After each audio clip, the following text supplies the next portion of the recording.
अस्सलाम वालेकुम स्टूडेंट्स, आज हम रिसर्च मेथड इन साइकोलॉजी 1 में पढ़ेंगे नॉलेज क्या होता है और नॉलेज किस तरह गेन किया जाता है। तो सबसे पहले देखते हैं व्हाट इज नॉलेज।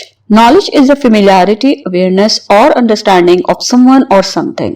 नॉलेज किसी भी चीज से मुताल्लिक, किसी भी इंसान, कोई सिचुएशन, कोई मामला, कोई भी ऑब्जेक्ट हो, उससे आप कैसे अवेयर होते हैं, उसको अंडरस्टैंड कैसे करते हैं, उसको समझते कैसे हैं और उससे फेमिलियर कैसे होते हैं, उसे जानते कैसे हैं। द फैक्ट और condition of knowing something with familiarity gain through experience और एसोसिएशन। और किसी भी इंसान को, किसी भी सिचुएशन को, किसी भी ऑब्जेक्ट को अंडरस्टैंड करने के लिए, उसको समझने के लिए जरूरी है कि आप उसे एक्सपीरियंस करें या उससे खुद को एसोसिएट करें। बाज़-औक़ात हम डायरेक्टली एसोसिएट तो नहीं होते या हम डायरेक्टली किसी चीज को एक्सपीरियंस नहीं करते हैं, लेकिन उसे जानने के लिए हमें उससे कुछ ना कुछ रिलेट करना होता है, चाहे हम इनडायरेक्ट करें या डायरेक्ट करें, क्योंकि जब तक हम उससे कनेक्ट होने की कोशिश नहीं करेंगे हम उसे जान नहीं पाएंगे।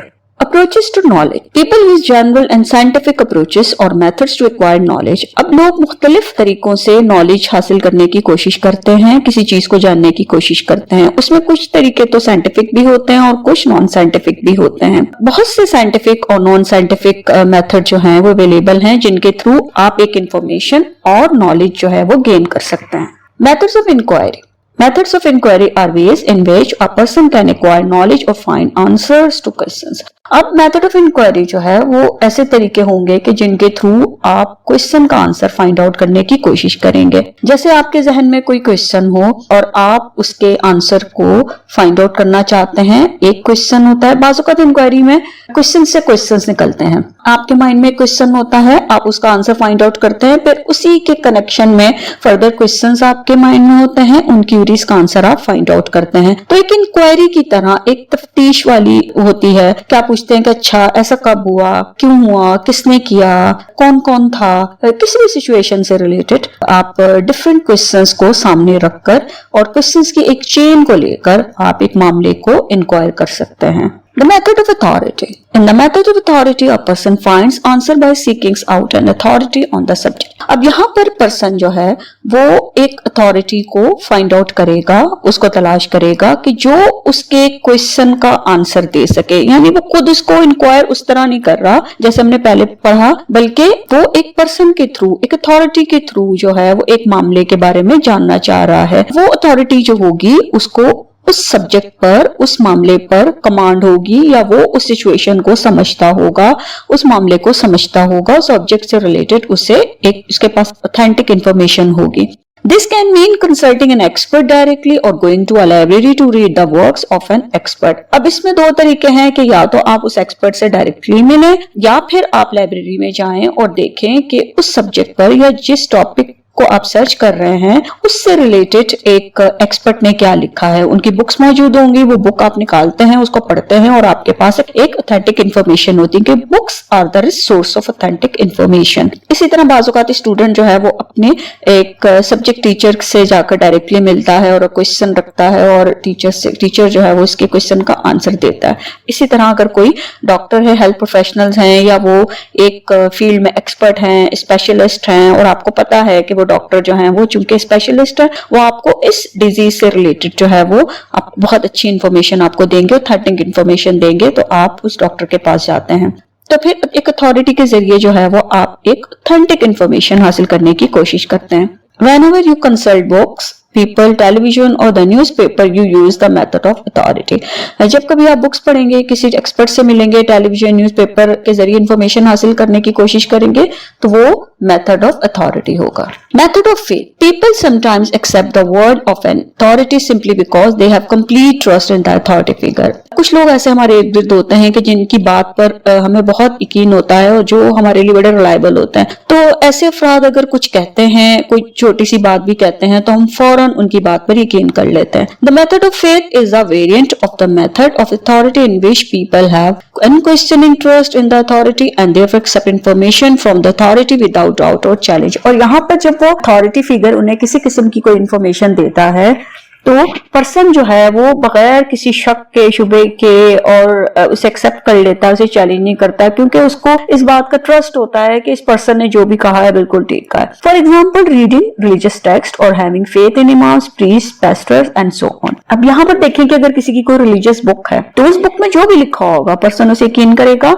और इसी तरह हमारे जो रिलीजियस लीडर हैं, स्पिरिचुअल हीलर होते हैं, और या हमारे कम्युनिटी मेंबर्स हैं, और हमारे इर्द गिर्द हमारी सोसाइटी में ऐसे लोग हैं कि जिनकी बात पर हम आंखें बंद करके यकीन करते हैं कि अगर किसी के कोई एक स्पेसिफिक फिरके से है, अगर उस स्पेसिफिक फिरके के किसी बड़े ने, लीडर ने एक बात कही है, लोग उस पर यकीन करते हैं और उसे मानते हैं और वो उसे झुठला नहीं सकते। इसी तरह बहुत से लोग हैं, लोगों के अपने ग्रुप्स लीडर होते हैं, पॉलिटिशियन होते हैं, जिनकी बात उनके लिए बड़ी अहमियत की हामिल होती है और वो उसे किसी भी तरह इनकार नहीं करते हैं।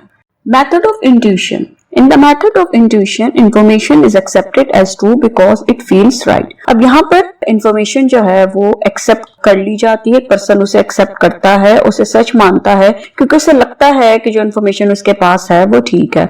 With intuition, a person relies on hunches and instinct to answer questions. Basically, intuition होता क्या है कि इल्हाम होता है, जैसे विजदान होता है, जैसे अक्सर लोग क्लेम करते हैं कि उनकी सिक्स सेंस बड़ी तेज है, उन्हें जो ख्याल आता है और वैसा कुछ अरसे के बाद हो जाता है, या उनके बार बार उनके जहन में ये ख्याल आता है कि ऐसा होना चाहिए, ऐसा करना चाहिए, ये ठीक है, तो वो उन चीजों को देखते हैं, उन पर रिलाई करते हैं और अपने क्वेश्चंस के आंसर को फाइंड आउट करने की कोशिश करते हैं, और उन्हें लगता है कि इस तरीके से उनके पास जो नॉलेज है वो बेहतर है। This method is the quickest way to obtain the answers. अब ये मेथड जो है बहुत तेजी से जो है वो आपके क्वेश्चन का आंसर देता है, क्योंकि यहाँ आपको किसी के पास जाने की जरूरत ही नहीं है, ना आपको किसी अथॉरिटी से मिलने की जरूरत है, ना किसी एक्सपर्ट की हेल्प चाहिए, ना आपको लाइब्रेरी जाने की जरूरत है। आपके तो जहन में जो चीज आ रही है और आपको जो ख्यालात आ रहे हैं, जो इल्हाम हो रहे हैं, आप उन्हीं पर रिलाई कर रहे हैं। The prediction and description given by psychics are thought to be intuitive. और इसी तरह बहुत से लोग किसी भी मामले से रिलेटेड पेशेंट गोई कर देते हैं, और उनके सामने जब कोई मामला डिस्कस किया जाता है तो वो अपने इल्हाम या विजडम के थ्रू उस मामले को डिस्क्राइब भी करते हैं और उससे रिलेटेड प्रिडिक्शन भी दे देते हैं कि आगे चल के ऐसा हो सकता है और हो सकता है ये पर्सन ऐसा करे। और ऐसे भी लोग आपने देखे होंगे कि जिनकी प्रिडिक्शन जो है वो किसी मामले से रिलेटेड जो कुछ अरसे के बाद सच भी साबित हो रही होती है। ये भी एक क्वालिटी है, एक एबिलिटी मौजूद होती है एक पर्सन में कि वो किसी मामले को जानने की कोशिश करता है, नॉलेज लेने की कोशिश करता है। Method of tenacity. In the method of tenacity, information is accepted as true because it has always been believed or because superstitious supports it. अब यहाँ पर method of tenacity में कोई भी पर्सन जो है उसके पास उसको जो इन्फॉर्मेशन मिलती है उस इन्फॉर्मेशन को वो यकीन कर लेता है, सच मान लेता है, क्योंकि उसके जो सुपरस्टिशियस बिलीव्स हैं वो उसको सपोर्ट कर रहे हैं। This method is based on habits और सुपरस्टिशन, और ये उसके मेथड जो है वो बेस करता है पर्सन की हैबिट्स पे भी और उसके सुपरस्टिशंस पर भी। Tenacity describe a willingness to accept an idea as valid because that idea has been accepted for a long time, के बहुत अरसे से एक चीज चली आ रही है और एक उसके पास इंफॉर्मेशन है और कई नस्लों से भी ये काम हो रहा होता है, तो वो उसको एक्सेप्ट कर लेते हैं। आपने अपने इर्द गिर्द लोगों को कहते सुना होगा कि नहीं हमारे तो बाप दादा से ये चीज चली आ रही है, हमारे तो बहुत पुराने जमाने से ये चीज होती चली आ रही है और ऐसे ही होता है, और उनके पास कोई इन्फॉर्मेशन होती है तो वो कहते हैं कि जी बिल्कुल ऐसा था, हमारे बड़े ऐसे कहा करते थे और हमारे उस जमाने में भी ऐसा होता था और इतने अरसे से ये हो रहा है, तो वो उस इन्फॉर्मेशन को राइट मानते हैं। वो समझते हैं कि उनके पास जो नॉलेज इतने सालों से ट्रांसफर हो रहा है वही एक्यूरेट है, वही वैलिड है। Rational method. The rational method involves seeking answers by logical reasoning. अब rational method में पर्सन जो है वो लॉजिक्स को यूज करेगा, उस लॉजिक्स को यूज करते हुए किसी भी मामले को रीजन आउट करेगा। Premise statements are sentences used in logical reasoning that describe facts or assumption. जो premise statements है वो sentences जो उसको हेल्प आउट करेंगे किसी भी मामले को रीजन आउट करने में, कि जिनके थ्रू वो फैक्ट्स को डिस्क्राइब करेगा, जो assumptions मौजूद हैं, जो मफरूजे मौजूद हैं और जो हकीकत मौजूद है, जो एविडेंसेस नजर आ रहे हैं, उनको वो यूटिलाइज करेगा। An argument is a set of premise statements that are logically combined to yield a conclusion. अब इस पर जो arguments होंगे वो भी उनमें वही premise statements होंगी कि जिसमें facts की बात होगी, जिसमें बहुत से assumptions की बात होगी, जिसमें logics होंगी, उनको combine करते हुए एक नतीजे पर पहुंचने की कोशिश की जाएगी। यानी आप ऐसे words use करते हैं, ऐसे phrases use करते हैं उन facts को लेकर, लॉजिक्स को लेकर, और उनको वो कंबाइन करते हैं और इस तरीके से उसको डिस्क्राइब करते हैं कि सामने एक कंक्लूजन आपको मिले, एक नतीजा आपको मिले और एक क्लियर कट चीज आपके सामने हो कि ये ऐसे है। Method of empiricism. The method of empiricism uses observation or direct sensory experience to obtain knowledge. अब method of empiricism में पर्सन ऑब्जर्वेशन भी करेगा और डायरेक्टली चीजों को एक्सपीरियंस करने की कोशिश करेगा, यानी अपने सेंसेस को यूज करते हुए वो किसी सिचुएशन को हैंडल करेगा, किसी मामले को देखेगा और उसे जो भी इंफॉर्मेशन उसके पास आएगी वो उसे एक्सेप्ट करेगा। This method is a product of the empirical viewpoint in philosophy which holds that all knowledge is acquired through our senses. अब ये वाला जो मेथड है ये फिलोसफिकल पॉइंट ऑफ व्यू से इसका एक बड़ी इंपॉर्टेंस है, क्योंकि ये चीज कंसीडर की जाती है कि हमें जो भी इंफॉर्मेशन हमें मिलती है या हम जो नॉलेज गेन करते हैं बेसिकली हम अपने सेंसेस को यूज करते हैं। हम अपनी आंखों से देखते हैं, हम सुनते हैं, हम महसूस करते हैं, हम उस पर गौर व फिक्र करते हैं, हम अंडरस्टैंड करते हैं। तो हम अपने सेंसेस के थ्रू जो इंफॉर्मेशन लेते हैं वो बड़ी एक एम्पिरिकल, एक बड़ी वैलिड इंफॉर्मेशन होती है। In many instances the method of empiricism provides an easy direct way to answer the questions. बहुत सारी आप ऐसी मिसालें हैं कि जहां पर एम्पिरिसिज्म का जो मेथड होगा वो बड़ी जल्दी और डायरेक्ट आपको आंसर देता है, क्योंकि आपने खुद उस मामले को देखा है, खुद उस मामले को समझा है, खुद उस मामले के डायरेक्ट आपने एक इंफॉर्मेशन ली है, अपने सेंसेस को यूज किया है, तो आपको वो बड़ा एक आसानी से आपको वो इंफॉर्मेशन मिल जाएगी। However, this method of inquiry also has been some limitation, लेकिन इसकी आपको कुछ लिमिटेशंस भी मिलेंगे। Scientific approach to knowledge. Scientific method is a mean of seeking truth is to distinguish it from our everyday way of knowing. अब जो scientific method होगा वो हमारी जो रोजमर्रा जिंदगी में हम जिस तरह नॉलेज लेते हैं, इंफॉर्मेशन लेते हैं, उससे डिफरेंट होगा, क्योंकि साइंटिफिक मेथड जो है वो डिफरेंट अंदाज में मुख्तलिफ तरीके से एक सच को जानने की कोशिश करता है। Scientific method extend our everyday ways of knowing. ठीक है, साइंटिफिक मेथड फैक्ट्स की बात करता है, उसका तरीकेकार थोड़ा डिफरेंट होता है, लेकिन ये हमारे जो एवरीडे हमारे पास जो नॉलेज है, इंफॉर्मेशन, इसी को एक्सटेंड करता है। यानी जैसे अगर आप कहते हैं कि कॉन्फ्लिक्ट है, दो लोगों में कॉन्फ्लिक्ट होता है, दो लोगों में तजाद हो जाता है, कोई झगड़ा हो जाता है, तो हम ये देखते हैं कि दो लोगों में किस तरह झगड़ा होता है, वो किस मामले पर उलझे हैं, हम उसकी इंक्वायरी करते हैं, देखते हैं, बहुत दफा हम दो लोगों के झगड़े को निपटाते हैं। ये तो हमारा एक एवरीडे एक्सपीरियंस है कि हम नॉर्मली हम साइंटिफिक एक वे से हट कर भी हम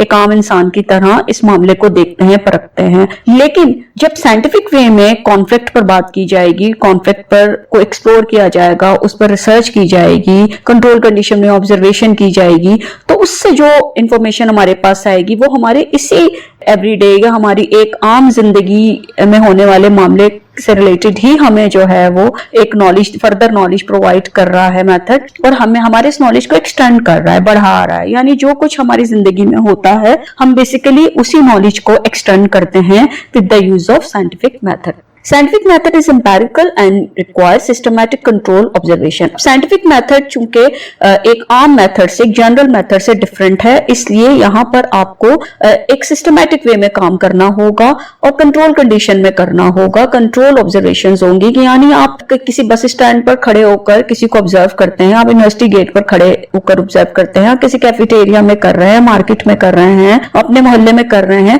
तो वो ऑब्जर्वेशन एक आम ऑब्जर्वेशन है, that is not the scientific systematic observation. लेकिन जो साइंटिफिक ऑब्जर्वेशन होगी बड़े सिस्टमैटिक वे में होगी और वहां आपको बहुत से एक्सट्रेनियस वेरिएबल्स को, फैक्टर्स को कंट्रोल करना होगा। Scientists gain the greatest control when they conduct an experiment. In an experiment, researchers manipulate independent variable to determine their effect on behavior. अब साइंटिस्ट जो हैं वो जब एक्सपेरिमेंट करते हैं तो उनका कंट्रोल बहुत ज्यादा होता है, क्योंकि एक्सपेरिमेंट जो है वो बहुत कंट्रोल कंडीशन के साथ किया जाता है। नॉन एक्सपेरिमेंटल स्टडीज में कंट्रोल ज्यादा नहीं होता, होता। अब एक्सपेरिमेंट में रिसर्चर जो है वो इंडिपेंडेंट वेरिएबल को मैनिपुलेट करेगा ताकि उस देखे कि इंडिपेंडेंट वेरिएबल में चेंज लाने की वजह से जो डिपेंडेंट वेरिएबल है या जिस बिहेवियर को वो स्टडी कर रहा है उसमें किस तरह के चेंजेस हो रहे हैं। The scientific method refers to the ways in which questions are asked and the logic and method used to gain answer. Scientific methods में वो सारे तरीके आएंगे जिनमें आप किसी भी क्वेश्चन का आंसर जो है फाइंड आउट करेंगे तो बड़े लॉजिकल वे में करेंगे, सिस्टमैटिक वे में करेंगे।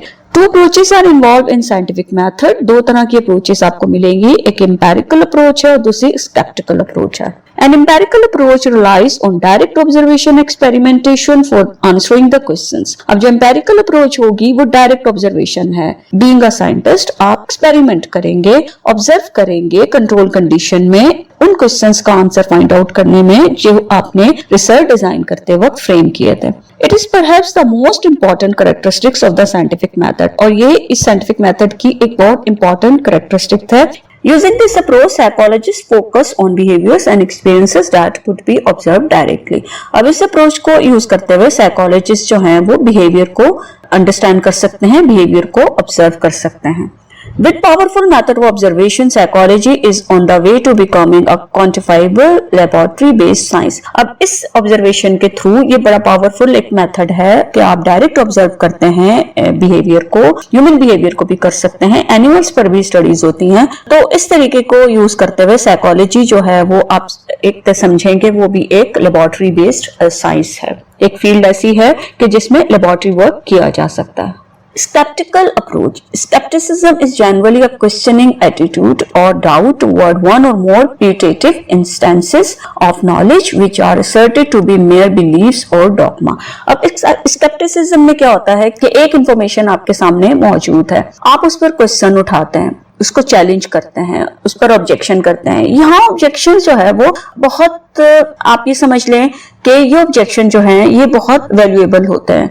यहाँ ऑब्जेक्शन का मतलब या क्रिटिसिज्म का मतलब किसी को हर्ट करना नहीं होता, ये बड़े हेल्दी क्रिटिसिज्म होता है। जब आप किसी के साइंटिफिक पेपर पर कोई क्वेश्चन उठाते हैं, उसमें कुछ फ्लॉज को फाइंड आउट करते हैं, लिमिटेशंस को आइडेंटिफाई करते हैं या किसी बिलीफ को चैलेंज करते हैं, तो ये हेल्दी क्रिटिसिज्म होता है और इसका मकसद ये होता है कि आपने फर्दर इसको एक्सप्लोर करना है और एक्यूरेट इंफॉर्मेशन जो है वो सामने लेकर आनी है, इस मामले को सिचुएशन को मजीद पर रखना है। तो ये एक बहुत एक बेहतर एक अप्रोच होती है क्योंकि इस अप्रोच को लेकर आपके जहन में किसी भी मामले से रिलेटेड बहुत से क्वेश्चंस आ सकते हैं। जब तक वो क्वेश्चन आपके जहन में नहीं होंगे आप उनका आंसर फाइंड आउट नहीं कर पाएंगे। और कुछ चीजें ऐसी होती हैं, नॉलेज ऐसे होते हैं कि जो आपको लगता है कि ये सिर्फ लोगों का बिलीव है, एक उनका अकीदा बन चुका है, एक उनका बिलीव है कि ऐसे होता है, जरूरी नहीं है कि ऐसे हो। A scientific or empirical skeptic is one who questions beliefs on the basis of scientific understanding and empirical evidences. अब जो scientific और empirical skeptic होगा वो क्या होगा कि एक पर्सन जो है, साइंटिस्ट जो है, वो क्वेश्चन कर रहा है कि जो भी आपकी अपनी साइंटिफिक जो उसकी अंडरस्टैंडिंग मौजूद है, जो एविडेंसेस मौजूद है, उनको सामने रखते हुए वो एक बिलीफ से रिलेटेड क्वेश्चन कर रहा है, उसको चैलेंज कर रहा है। Scientific skepticism may discard beliefs pertaining to purported phenomena not subject to reliable observation and thus not systematic or testable empirically. अब जो scientific skepticism होगा वो ऐसे तमाम beliefs को वो रिजेक्ट करेगा, उस पर क्वेश्चन उठाएगा कि जो उस तरह रिलायबल नहीं है, जिन्हें कोई कंट्रोल कंडीशन में या बहुत सिस्टमैटिक वे में, साइंटिफिक वे में उनको ऑब्जर्वेशन के थ्रू हासिल नहीं किया गया है, सिस्टमैटिकली उसको फाइंड आउट नहीं किया गया, उन्हें टेस्ट नहीं किया गया और ना ही उनसे रिलेटेड फैक्ट्स हैं। जैसे हमने पहले पढ़ा कि जो नॉन साइंटिफिक अप्रोच में कि कुछ लोग जो हैं वो एक सुपरस्टिशियस बिलीफ को लेकर चलते हैं या बहुत लंबे अरसे से एक जमाने से एक चीज होती चली जा रही है, इंफॉर्मेशन आ रही है उनके पास और उसको वो सच मान लेते हैं, हालांकि उससे रिलेटेड उनके पास कोई एविडेंस नहीं है, कोई लॉजिक नहीं है।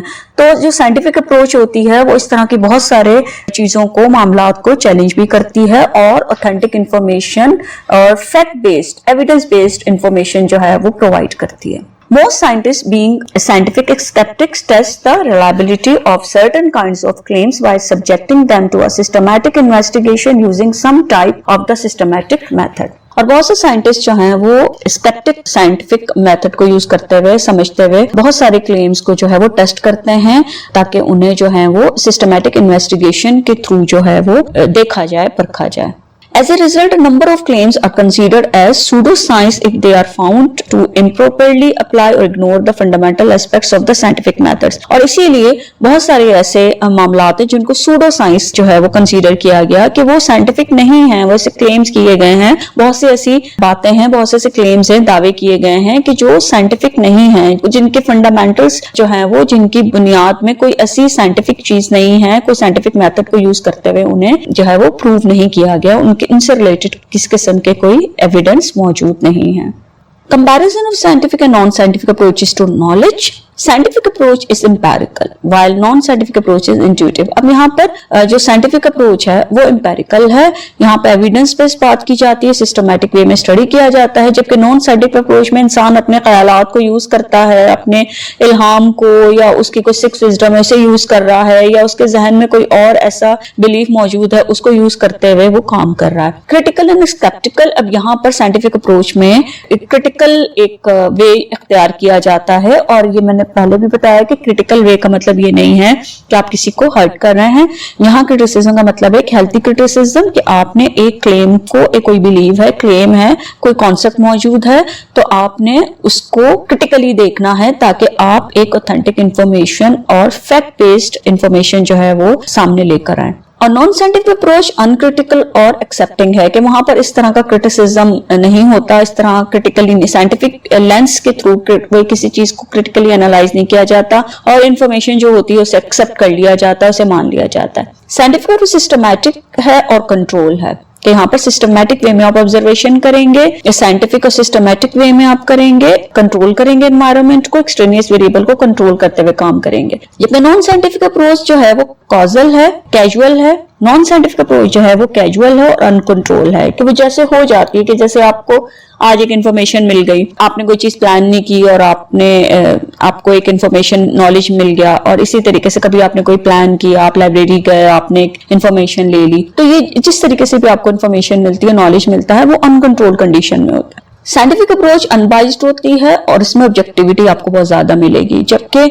नॉन साइंटिफिक अप्रोच एम्बिगस होती है और सरप्लस मीनिंग्स के साथ होती है। यहाँ आपको उस तरह ऑब्जेक्टिविटी नहीं नजर आएगी, इसमें सब्जेक्टिविटी बहुत ज्यादा इन्वॉल्व होती है, लोगों के पर्सनल ओपिनियन, उनके अपना परसेप्शन इन्वॉल्व होता है, उनकी अपनी अंडरस्टैंडिंग इसमें इन्वॉल्व होती है। साइंटिफिक अप्रोच में क्लियर डेफिनेशन होगी, आप वेरिएबल जो भी यूज करेंगे उसको ऑपरेशनली डिफाइन करेंगे, जबकि नॉन साइंटिफिक अप्रोच में ऐसा नहीं होता।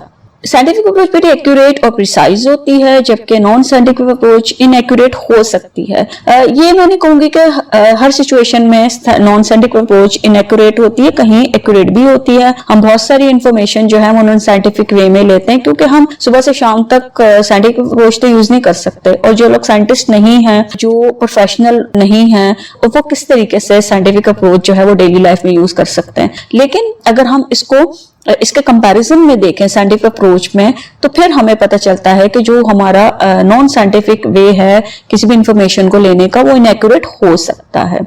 साइंटिफिक अप्रोच वैलिड है और रिलायबल होती है, कि यहाँ पर जाहिर है आपके पास जो नॉलेज आ रहा है आपने उसको बड़े सिस्टमैटिक वे में और साइंटिफिक वे में लिया है, और जो इन्फॉर्मेशन आपको एक्यूरेट नहीं लग रही आपने उसको डिस्कार्ड कर दिया, और जो इन्फॉर्मेशन आपको वैलिड नजर आई है, जिससे रिलेटेड आपके पास फैक्ट्स हैं, आपने उसको एक्सेप्ट कर दिया। जबकि नॉन साइंटिफिक अप्रोच जो है वो इसके अपोजिट है, जरूरी नहीं कि वो नॉलेज जो आपके पास है वो वैलिड भी हो और रिलायबल भी हो। साइंटिफिक अप्रोच टेस्टेबल है, आप यहाँ पर अज्यूम करेंगे रिलेशनशिप, कनेक्शन दो वेरिएबल में अज्यूम करेंगे, या रिलेशनशिप अज्यूम करेंगे, आप अजम्पशंस फ्रेम करेंगे और फिर आप उनको टेस्ट करेंगे। जबकि नॉन साइंटिफिक अप्रोच जो है वो आप उसको साइंटिफिक वे में उस तरह टेस्ट नहीं कर सकते। यहाँ पर टेस्टेशन इस तरीके से हो सकती है कि आपके पास इंफॉर्मेशन है, आपने किसी थर्ड पर्सन से इंफॉर्मेशन ली और फिर आपको पता चला कि नहीं, वो जो फर्स्ट इंफॉर्मेशन आपको मिली थी वहां पर एरर मौजूद है, सेकंड पर्सन ने आपको ज्यादा अच्छी इंफॉर्मेशन दी है, लेकिन जो भी होगा वो उस तरह टेस्टेबल नहीं हो सकती जैसे साइंटिफिक वे में होती है। तो स्टूडेंट्स, ये डिफरेंट मेथड्स से जिनके जरिए हम नॉलेज गेन करने की कोशिश करते हैं और किसी भी मामले को जानने की, समझने की कोशिश करते हैं।